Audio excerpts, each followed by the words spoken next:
أعوذ بالله من الشيطان الرجيم. بسم الله الرحمن الرحيم. الحمد لله رب العالمين الرحمن الرحيم مالك يوم الدين إياك نعبد وإياك نستعين اهدنا الصراط المستقيم صراط الذين أنعمت عليهم غير المغضوب عليهم ولا الضالين آمين. بسم الله الرحمن الرحيم. الحمد لله رب العالمين والصلاة والسلام على أشرف المرسلين سيدنا محمد الأمين المبعوث رحمة للعالمين وعلى آله وصحبه أجمعين. سبحانك لا علم لنا إلا ما علمتنا إنك أنت العليم الحكيم. قال رب اشرح لي صدري ويسر لي أمري واحلل عقدة من لساني يفقه قولي. اللهم علمنا ما ينفعنا وانفعنا بما علمتنا وزدنا علما وفقها ونورا وحكمة ولا تكلنا إلى أنفسنا طرفة عين ولا أقل من ذلك يا نعم المجيب ولا حول ولا قوة إلا بالله العلي العظيم.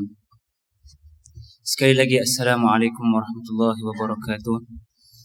Alhamdulillah, marilah kita mengucapkan setinggi-tinggi syukur kepada Allah Subhanahu wa taala kerana dengan limpah dan kurnia serta izin daripada Allah Subhanahu wa taala dapat kita duduk sebentar bersama selepas salat fardu maghrib berjemaah untuk kita mengulang kaji ataupun kita menambah sedikit sebanyak pengetahuan ilmu kita tentang agama Islam ini ataupun agama yang kita cintai ini, insya-Allah. Jadi seperti mana yang kita sedia maklum, seperti mana keadaan kita sejak daripada bulan 3 lagi, iaitu kita menghadapi cabaran ujian daripada Allah Subhanahu wa taala, iaitu berupa virus COVID-19 yang mana kita semua diuji. Setiap orang daripada kita diuji oleh Allah Subhanahu wa taala mengikut kadar kondisi ataupun keadaan.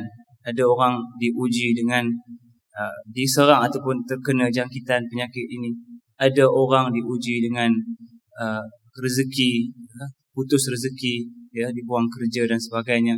Ada orang tak putus rezeki tapi kurang rezeki dia, susah.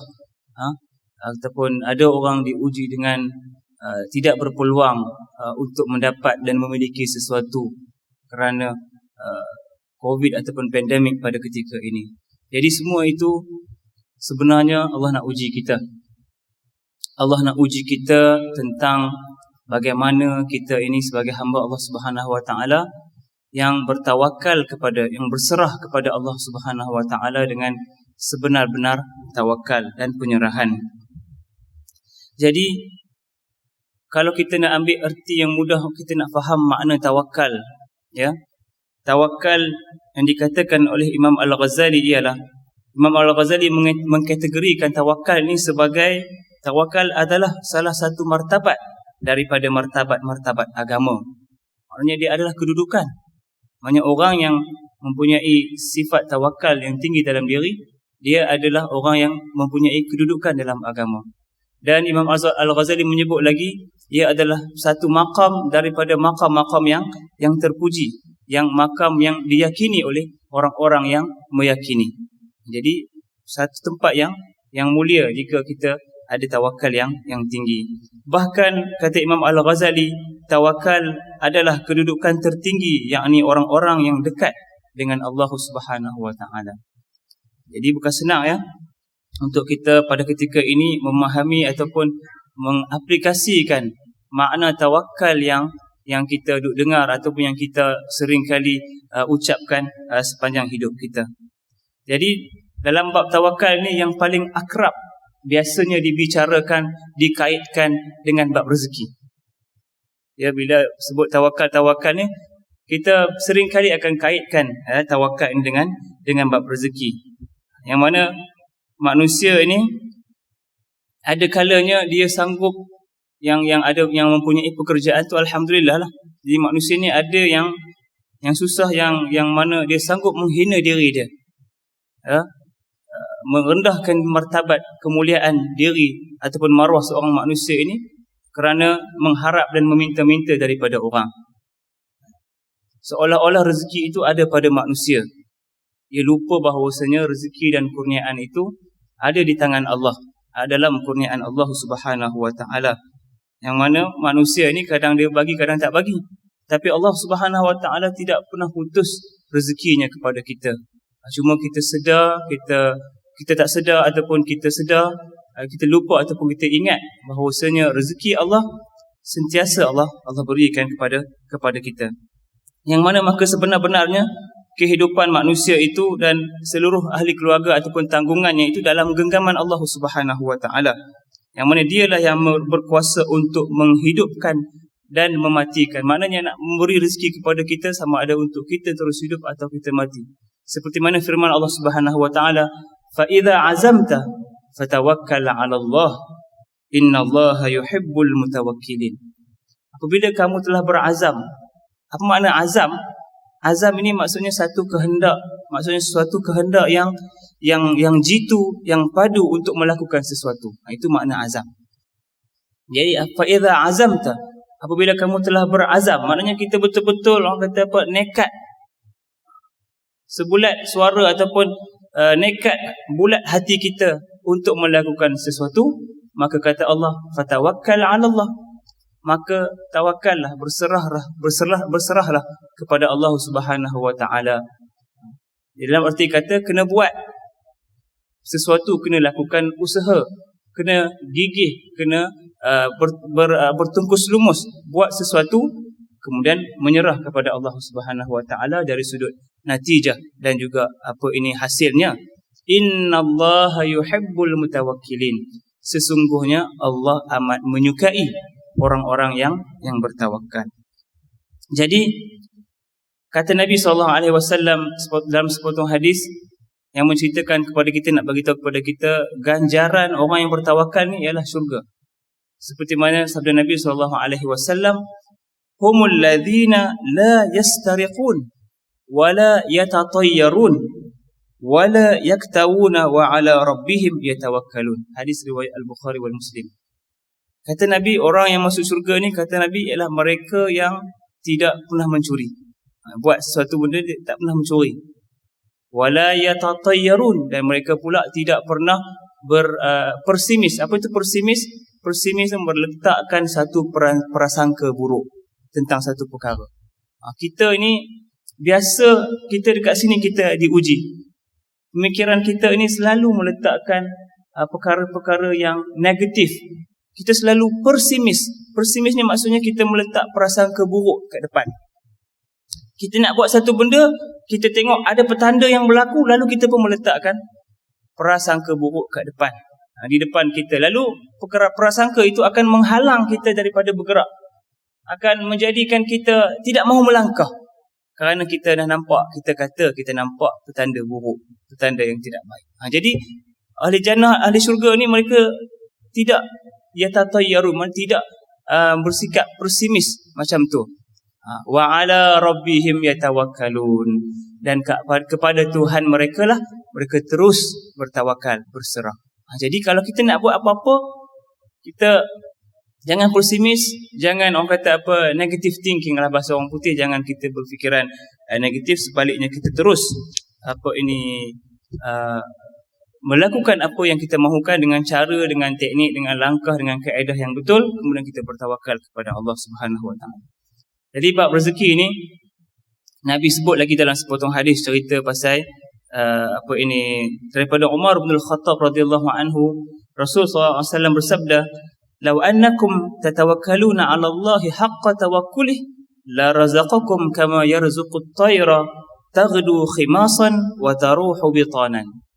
Kata Nabi SAW, kalaulah kamu ini bertawakal, ini kita lah, kita ambil hadis ni Nabi kata kat kita, kalaulah kamu ni benar-benar bertawakal kepada Allah Subhanahu wa taala dengan sebenar-benar tawakal, betul-betul tawakal, nescaya Allah akan memberikan rezeki kepada kamu, merezekikan kepada kamu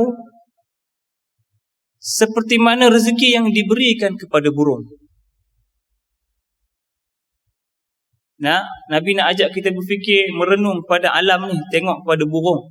Nabi kata, kalau kamu betul-betul tawakal kepada Allah, nescaya Allah akan bagi rezeki kepada kamu seperti mana diberikan kepada burung-burung. Mereka ini taghdu khimasan. Mereka yang ni burung-burung ni keluar pada waktu pagi dalam perut kosong. Kantung perutnya kosong. Wa taghdu bitanan, dan mereka balik pada petang hari, kantung mereka penuh, gemuk, penuh dengan makanan. Jadi kita di situ Nabi nak ajak kita berenung, berfikir bagaimana itu boleh berlaku. Maknanya di sini haiwan ataupun burung-burung pun mereka berusaha untuk kehidupan, terbang ke sana, patuk daripada bunga-bunga di pohon-pohon, patuk di biji-biji, di putik-putik bunga, menyedut madu, makan daripada biji-bijian dan sebagainya. Jadi perut mereka pun kembung. Jadi kenyang di situ. Bermakna manusia pun kalau betul-betul tawakal, ialah dengan disertai dengan usaha, dengan amalan, dengan pekerjaan, dengan sikap bertungkus lumus dan tekun berusaha, itu akan menghasilkan ataupun memberikan hasil kepada manusia tadi, ataupun ke atas usaha manusia. Kemudian satu benda yang penting yang saya nak kongsikan di sini ialah apabila kita ini keluar daripada rumah. Biasanya kita keluar daripada rumah, kalau orang yang ingat baca doa, dia akan baca doa lah. Bismillahirrahmanirrahim, Bismillahirrahmanirrahim. Kan? Biasanya kita tutup pintu, kunci gerbang. Kan? Kunci pintu tu satu usaha dah. Betul tak? Kita kunci pintu tu satu usaha. Supaya apa? Selamatlah kata benda kita dalam rumah tu. Usahalah. Mujur kita kunci pintu. Kalau kita keluar tu tak kunci pintu, itu tak ada usaha. Kalau orang masuk pun ma'asalamah. Sebab sekarang ni saya ingatkan sekarang ni kita, musim sekarang ni ada orang-orang yang tidak bernasib baik ramai, yang tidak ada pekerjaan. Jadi janganlah kita, orang kata, memberi peluang kepada mereka untuk masuk ke rumah kita melakukan apa yang tidak sepatutnya. Betul lah. Kita nak tidur malam perlu peka, perlu memberi perhatian pada pagar, pada tingkap bilik air, pintu banyak, pintu tepi, kiri, kanan, depan, belakang. Itu semua perlu kita ingat bahawasanya dah kunci atau belum sebelum tidur. Jadi semua itu akan memberi peluang. Maknanya ada di sana orang yang sentiasa memberi peluang. Itu tadi kalau dekat rumah kita. Bila kita nak keluar rumah, saya nak bagi tahu bahawasanya Nabi SAW mengajar kepada kita tentang satu doa. Kita tahu biasa doa ni tapi kita tak buat, ya. Doanya berbunyi ialah Bismillahirrahmanirrahim, 'alallah wala haula wala quwwata illa billah. Itu saja. Bismillahirrahmanirrahim, 'alallah, dengan nama Allah aku bertawakal, yakni berserah kepada Allah. La haula wala quwwata illa billah. Tiada daya melainkan dengan daya dan kekuatan daripada Allah Subhanahu wa taala. Kita serah kepada Allah. Habis. Jadi bila kita keluar, tak ada siapalah yang nak jaga rumah kita. Kalau kita ada kunci, kita dah kunci. Kalau kita ada alam penggerak, kita dah hidupkan penggerak kita itu. Selain daripada itu, kita serah kepada Allah Subhanahu wa taala. Sambungan hadis ni biasanya kita tak pernah dengar. Kata Nabi, yuqalu lahu hudita wa wuqita wa bufita. Siapa yang menyebut doa ini, Nabi kata hudita, sesungguhnya dia sudah mendapat bimbingan hidayah daripada Allah. Wa wuqita, dan dia sudah mendapat perlindungan, penjagaan daripada Allah Subhanahu wa taala. Wa kufita, dan dia sudah mendapat kecukupan, kelengkapan, kesempurnaan daripada Allah Subhanahu wa taala. Baca doa ni. Bismillahirrahmanirrahim, 'alallah wala haula wala quwwata illa billah. Hudita wa wuqita wa kufita. Dapat petunjuk, dapat perlindungan, dapat kesempurnaan dan kecukupan. Lalu fayaqulu syaitanu li syaitanin akhar. Lalu sambungan hadis ni Nabi sebut, maka syaitan pun akan berkata kepada syaitan yang lain. Dia macam ada dialog dalam hadis ni. Lalu syaitan pun akan berkata kepada syaitan yang lain, kaifa laka birajulin qad hudiya wa kufiya wa wuqiya. Macam mana kamu nak goda ni orang ni? Macam mana kamu nak kacau ataupun nak hasut lelaki ini? Dia sudah mendapat petunjuk, dia sudah mendapat perlindungan, dia sudah mendapat kesempurnaan dan kecukupan daripada Allah Subhanahu Wa Taala. Jadi hebat. Jadi kita yakin dengan doa ini, bila kita berusaha kunci pintu dan sebagainya, Allah lah akan yang membimbing kita, menggerakkan hati kita.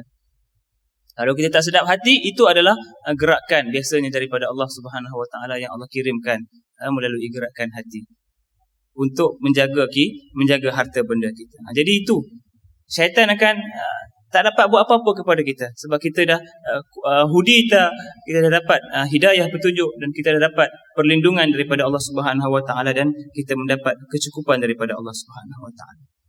Jadi hakikat tawakalnya diterangkan oleh Al-Imam Al-Ghazali rahimahullah. Hakikat tawakal yang sebenarnya ialah kita ini meletakkan hati kita di hadapan Allah Subhanahu Wa Taala bagaikan sekujur mayat yang dimandikan oleh tukang mandi. Tukang mandi tu nak alih mayat tu ke kanan, boleh tak mayat tu berdegil? Tak boleh, dia akan ikut ke kanan. Kalau tukang mandi nak alihkan badan ke kiri, mayat pun akan ikut ke kiri. Jadi begitulah makna tawakal yang kita serah apa yang nak jadi selepas itu kepada Allah Subhanahu Wa Taala. Jadi kita tak ada nak bersedih. Kita tak ada nak bersedih kerana kita telah berserah kepada Allah Taala. Bila dah jadi sesuatu, makanya itu adalah daripada kehendak Allah Subhanahu Wa Taala.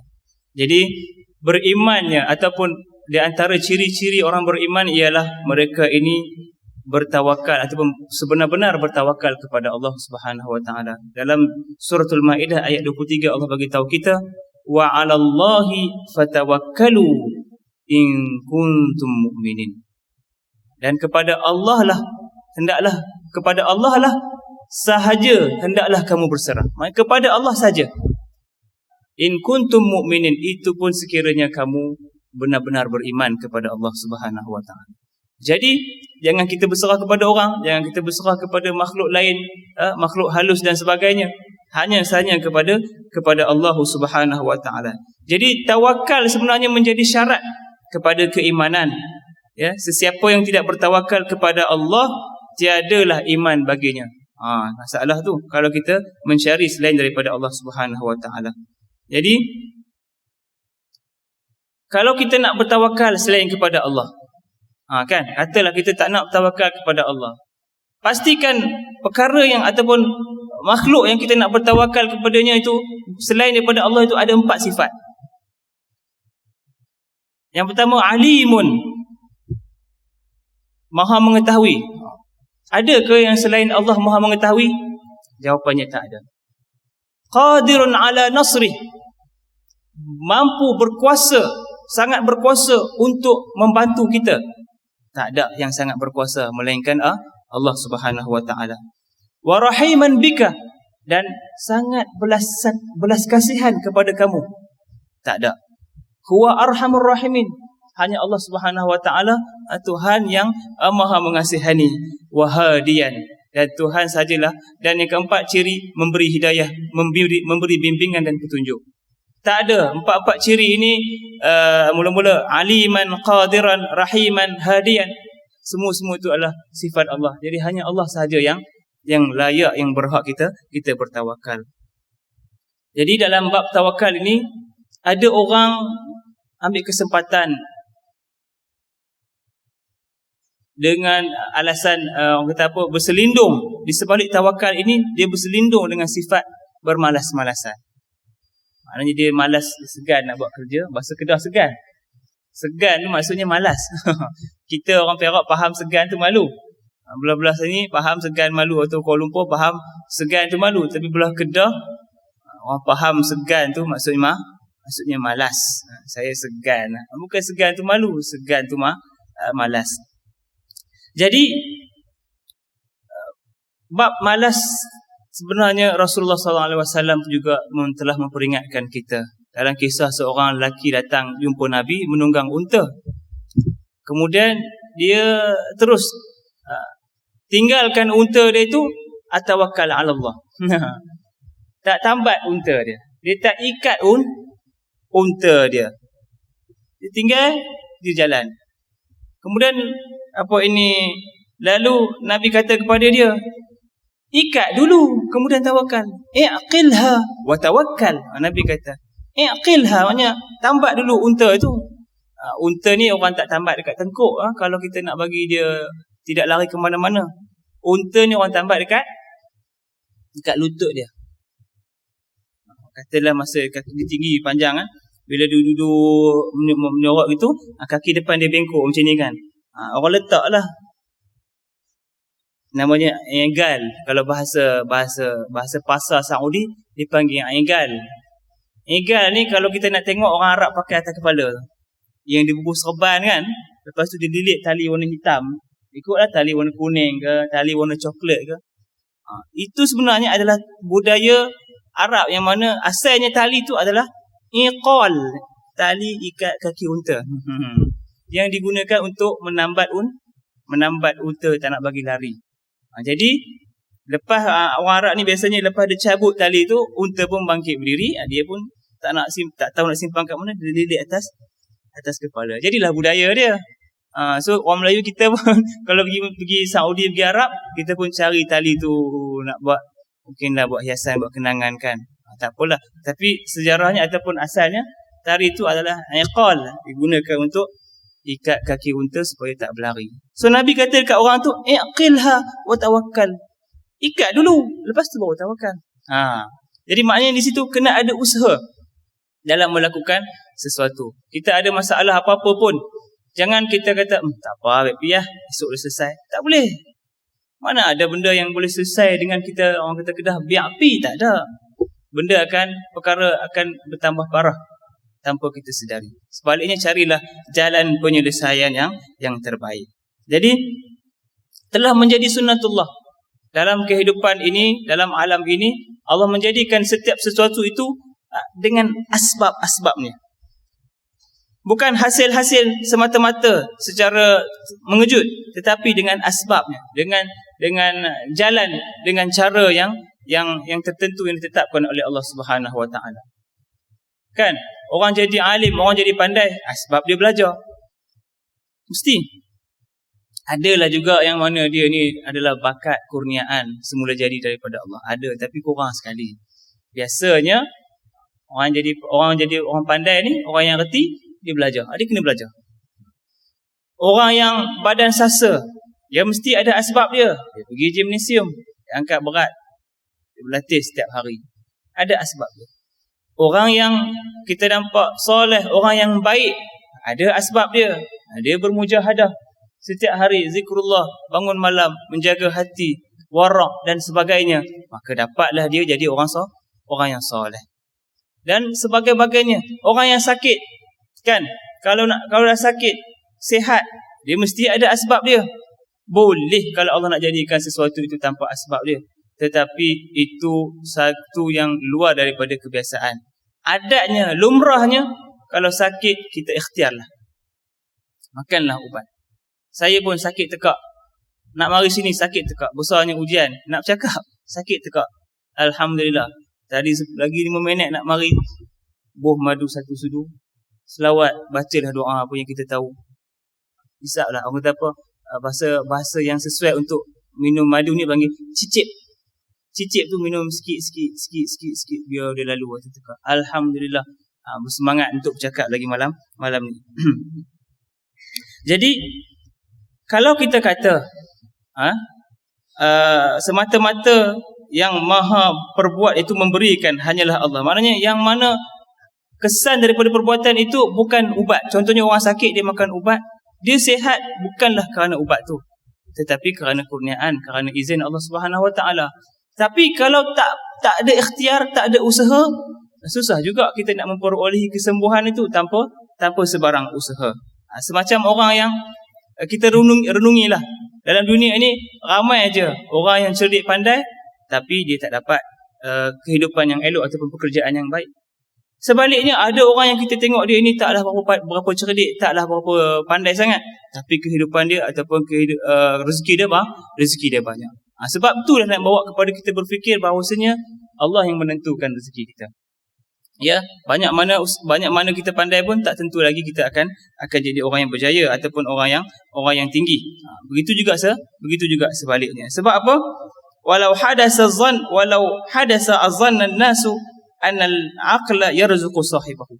Kalaulah betul orang yang cerdik pandai ini dia dapat rezeki kerana kepandaiannya, sudah tentu orang akan menyangka rezeki itu dapat kepandaian itu dapat memberi rezeki. Sebenarnya kepandaian tak dapat memberi rezeki. Allah sahaja yang memberi rezeki kepada manusia. Jadi salah faham ya yang biasa berlaku dalam kehidupan kita. Macam saya nak kaitkan juga dengan sikap kita bermalas-malasan. Kalau kita tengok dalam buku Pendeta Za'bah, seorang ilmuwan tanah Melayu yang masyhur, dia pun ada menyebut tentang sikap perangai ataupun perangai bergantung kepada diri sendiri. Maknanya tidak mengharap kepada orang lain. Sebaliknya diusahakan. Jadi dalam penulisan almarhum Pendeta Za'bah menyebut tentang usaha yang gigih, tentang ketekunan, tentang bersungguh-sungguh ataupun sikap bersungguh-sungguh dalam melakukan sesuatu tanpa ia mengharapkan kepada orang lain. Jadi Imam Ahmad bin Hanbal satu hari didatangi oleh seorang lelaki yang bertanya kepada dia. Orang lelaki ini nak tanya pendapat kepada Imam Ahmad bin Hanbal. Bagaimana pendapat tuan tentang seorang lelaki yang hanya duduk di rumah, tidak bekerja? Ya? Bagaimana pendapat tuan tentang seorang lelaki yang hanya duduk di rumah, tidak bekerja? Dia kata, orang lelaki itu kata, aku tidak akan bekerja sehinggalah rezekiku datang menemuiku. Maksudnya rezeki itu datang kepadaku sendiri. Lalu Imam Ahmad bin Hanbal pun menjawab, lelaki ini sebenarnya hadza rajulun jahilal ilma. Orang lelaki ini sebenarnya tak tahu. Dia tak tahu tentang ilmu pengetahuan. Dia tak tahu sedangkan Nabi SAW pernah bersabda, ju'ila rizqi tahta dhilli rumhi. Sesungguhnya dijadikan rezeki aku ini di hujung mata tombak. Di bawah bayangan mata tombak. Maksudnya apa? Kalau kita nak makan kibas, nak makan kijang, nak kena berburu, nak kena tangkap, maknanya ada usaha. Rezeki itu dijadikan di bawah usaha, maknanya dengan usaha manusia. Dan begitu juga Al-Quranul Karim mendorong kita, mengajak kita atau merangsang kita, menyarankan kita supaya kita melakukan sesuatu asbab untuk mendapatkan sesuatu natijah, untuk mendapatkan sesuatu hasil. Seperti mana firman Allah Subhanahu wa taala, wa a'iddu lahum mastata'tum min quwwatin wa min ribatil khail. Al-Anfal ayat 60. Allah berfirman, dan sediakanlah untuk menentang musuh yang menceroboh dengan segala jenis kekuatan yang dapat kamu sediakan, dan dari pasukan-pasukan berkuda yang lengkap dan sedia ada. Jadi semua itu senjata ataupun persenjataan untuk berperang. Maknanya Nabi suruh buat persiapan, usaha. Bukan nak perangnya, okey, tawakal ala Allah, apa yang ada je. Tak. Nabi suruh, Al-Quran Allah Ta'ala suruh kita persiapkan. Di sana makna persiapan itulah persediaan, kelengkapan yang perlu dilakukan oleh seorang manusia. Jadi banyak lagi kisah-kisah ya kalau kita nak kaitkan dengan bab tawakal dan bab rezeki ini. Begitu juga kisah seorang lelaki nama dia Syaqiq Al-Balkha. Dia kawan kepada seorang wali yang masyhur namanya Ibrahim Adham. Dia ni nak pergi berniaga. Lalu dia keluar daripada bandar tu, dia meninggalkan Ibrahim Adham. Keluar tak dan berapa minit patah balik. Maksudnya sekejap je lah, mungkin daripada Zohor keluar, asar patah balik. Jumpa Ibrahim Adham. Lalu Ibrahim Adham tanya kepada dia, mengapa kamu patah balik? Baru je keluar, dah berniaga, dah habis ke berniaga? Dah habis ke pergi bermusafir dalam perniagaan tu? Dia patah balik jumpa Ibrahim Adham. Lepas itu Syaqiq Al-Balkha mengatakan, wahai Ibrahim Adham, aku nampak satu perkara tadi. Aku nampak satu perkara, jadi bila aku tengok perkara tu, patah balik. Apa dia? Cerita tengok. Dia kata, aku nampak seekor burung terbang. Seekor burung tu terbang, dia buat apa? Dia bawa makanan. Makanan tu dibawa buat apa? Dibawa pergi kepada seekor burung yang buta dan cacat. Maksudnya burung tu tak boleh bergerak, lumpuh. Lalu disuapnya makan kepada burung tu. Habis tu, bila aku tengok macam tu, burung yang cacat macam tu pun ada yang memberi makan. Lalu aku nak jadi macam burung tu lah. Dia pun patah balik. Lepas tu Ibrahim Adham tepuk dahi. Bukan ada tepuk dahi, maksudnya pening dia. Subhanallah, dia kata, wahai Syaqiq, mengapa kamu nak jadi seperti burung yang cacat dan buta tadi tu? Mengapa tak menjadi seperti burung yang memberi makan, yang berusaha, yang terbang ke sana ke sini, kuat, gigih, mencari sesuap rezeki ataupun makanan untuk sahabatnya yang buta tadi. Lebih baik jadi yang pertama, yang memberi daripada yang hanya menerima. Lalu Ibrahim Adham kata kepada Syaqiq, tidakkah kamu pernah dengar hadis Nabi SAW, al-yadul ulya khairun minal yaddis sufla. Tangan yang di atas lebih baik daripada tangan yang di bawah. Jadi daripada situ kita dapat pelajari bahawasanya dalam apa-apa situasi kita tengok, hendaklah kita tengok dengan pertimbangan yang jelas tentang apa-apa peristiwa. Macam cerita, macam gambaran yang ditunjukkan oleh sahabat tadi, Syaqiq kan. Patutnya dia tengok situasi yang sepatutnya. Ini bagaimana orang yang memberi ataupun makhluk yang memberi itu lebih baik daripada makhluk yang menerima. Itu kita kalau boleh kita nak usahalah ke arah tu, menjadi orang yang boleh memberi dan membantu kepada orang lain. Begitu juga Sayyidina Umar Al-Khattab. Kalau dalam sejarah kita tengok dalam cerita Umar Al-Khattab ada didokumentasikan atau dibuat ceritalah dokumentari sebanyak 30 episod tentang ketokohan Umar Al-Khattab sebagai pemimpin selepas Sayyidina Abu Bakar. Jadi Sayyidina Umar Al-Khattab ni memang terkenal sebagai seorang pemimpin yang mengambil berat tentang segala sudut perihal umat ataupun masyarakat di bawah pimpinan beliau. Sehingga kan tentang pakaian, seorang lelaki pernah lalu di hadapan Sayyidina Umar memakai pakaian yang agak comot, compang-camping. Sayyidina Umar tanya kepada dia, adakah kamu nak menunjukkan bahawasanya Islam ni ajar kamu selekeh? Macam tu. Sayyidina Umar pernah tanya kepada pemuda itu. Lalu dia ketuknya dengan tongkat. Balik. Tukar baju. Pakai baju yang kemas, yang cantik. Sampai macam tu sekali. Sayyidina Umar punya kepimpinan semasa beliau menjadi khilafah. Jadi yang saya nak sebut di sini ialah Sayyidina Umar Al-Khattab pernah apabila bertemu dengan mana-mana pemuda yang beliau nampak kagum, dari sudut penampilan mungkin, ataupun pernah mendengar cerita tentang kehebatan mana-mana pemuda.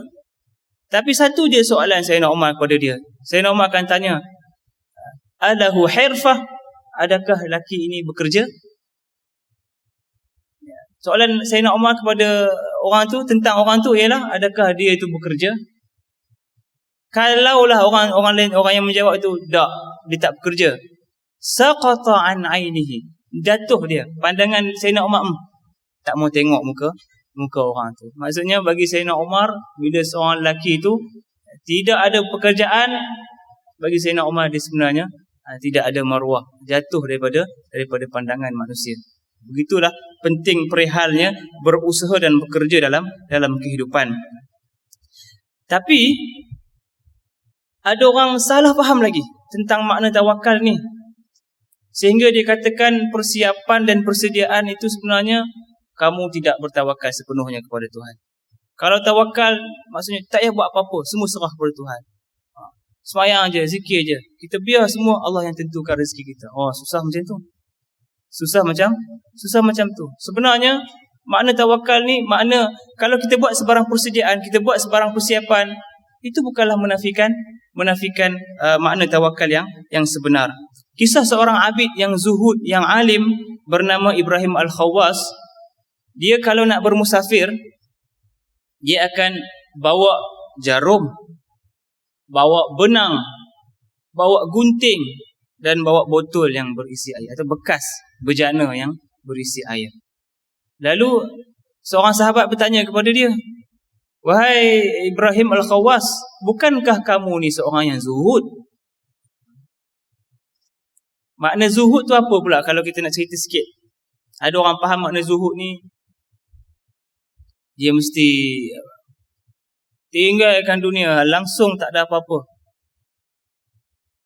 Menampilkan diri dia yang yang bukan nampak sederhana lagi, nampak betul-betul macam selekeh sangat, comot.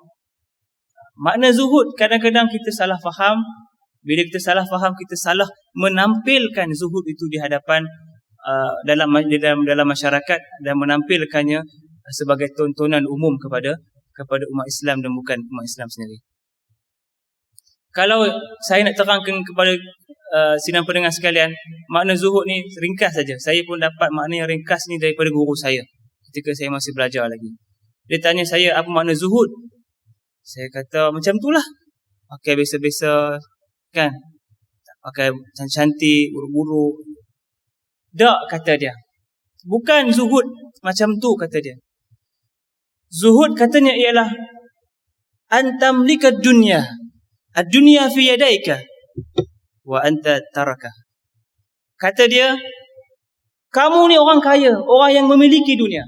Segala-galanya ada pada kamu. Kata guru saya.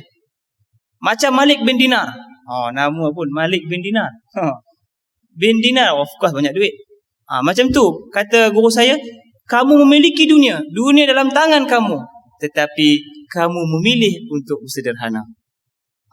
Maknanya kita ada segala-galanya dan kita memilih untuk bersederhana, dan yang lebih-lebih daripada harta kekayaan tu kita gunakan nafkah, infak, sedekah dan sebagainya. Itu makna zuhud. Jadi balik kepada cerita tadi. Jadi orang tu bertanya, mengapa kau bawa semua ini dengan jarum, dengan benang, dengan gunting, dengan ayuh, sedangkan engkau orang yang zuhud? Lalu orang tu menjawab, dengan membawa barang-barang tadi ni, sebenarnya aku nak menjaga ketaatan aku kepada Allah Ta'ala. Dan perkara itu tidak menafikan tawakal langsung. Sedikit pun tak menafikan tawakal. Bayangkan aku orang yang ada sehelai sepinggang pakaian, kata dia. Kalau baju aku koyak, aku ada jarum dan benang, boleh aku jahit. Kalau aku tak jahit, macam mana aku nak solat dengan pakaian yang koyak? Dengan air yang aku bawa, bolehlah aku berwuduk, menyucikan diri aku untuk sembahyang. Begitu juga dengan gunting, kata dia, bolehlah aku memendekkan misai seperti mana yang diperintahkan, disunatkan oleh Nabi SAW.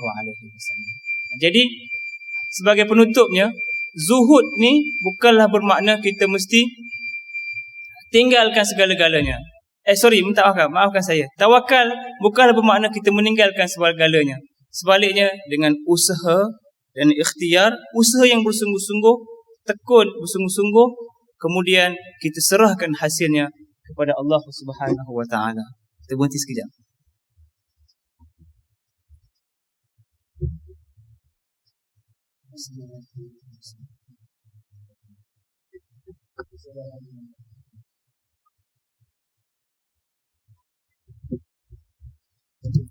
Allahu Akbar, Allahu Akbar,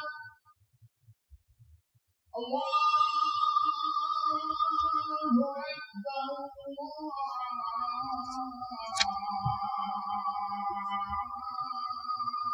Allahu Akbar. Asyhadu an la ilaha illallah.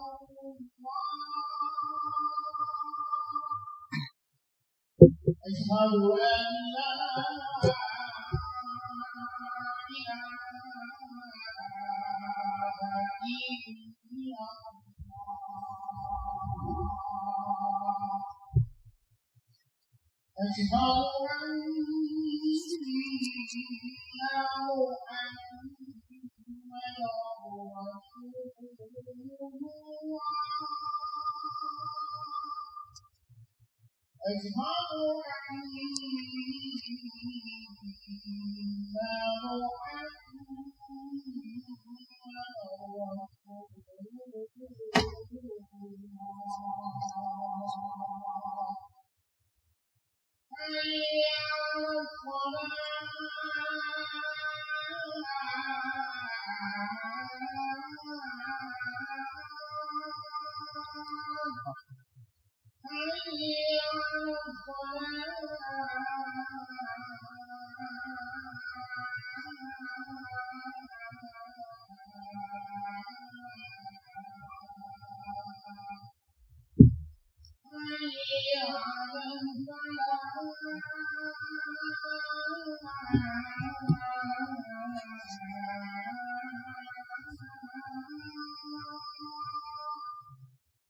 Bismillahirrahmanirrahim. Bismillahirrahmanirrahim. Kita sambung sikit saja lagi. Jadi bila kita bekerja, berusaha, gigih, bertungkus lumus, kadang-kadang kita set dalam minda kita nak cari kerehatan. Kita akan tanya, bila nak berehat? Kan? Pulun lah ya. Pulun mencari kerja dan sebagainya. Kita pun akan timbul persoalan bila nak rehat. Orang pun akan tanya, bila nak rehat? Jadi ulama beritahu kepada kita, sebesar nikmat selepas nikmat Islam, apa dia? Bila kita dapat nikmat Islam ni sekarang ni, kita bersyukur alhamdulillah dengan nikmat Islam. Apakah sebesar-besar nikmat selepas itu? Kata ulama, sebesar-besar nikmat selepas nikmat Islam ialah kita merindukan syurga. Kita ada perasaan rindu teringin nak masuk syurga. Itulah nikmat. Ada keinginan nak masuk syurga tu. Itulah nikmat yang besar, sebesar-besar nikmat selepas nikmat Islam. Dan perkara ini pernah ditanya kepada, ni dalil dia, pernah ditanya kepada Imam Ahmad bin Hanbal, matar rahah, bila nak rehat wahai Imam Ahmad bin Hanbal? Jawapan dia yang menjentik hati kita. Imam Ahmad bin Hanbal kata, la rahata illa fil jannah. Tak ada kerehatan kat dunia ni melainkan di syurga esok. Jadi di dunia ini tempat kita berusaha, tempat kita beramal, buat segala kebajikan, buat segala kebaikan, buatlah segala benda yang menguntungkan dan memberikan kebaikan kepada manusia. Aqulu qawli hadza wa astaghfirullahal azim li wa lakum.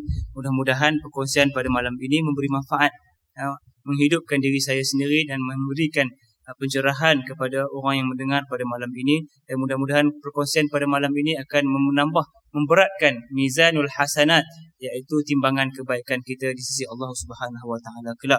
Subhanakallahumma wa bihamdika asyhadu an la ilaha illa anta astaghfiruka wa atubu ilaik.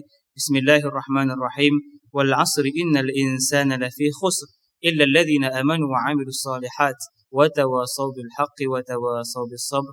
Assalamualaikum warahmatullahi wabarakatuh.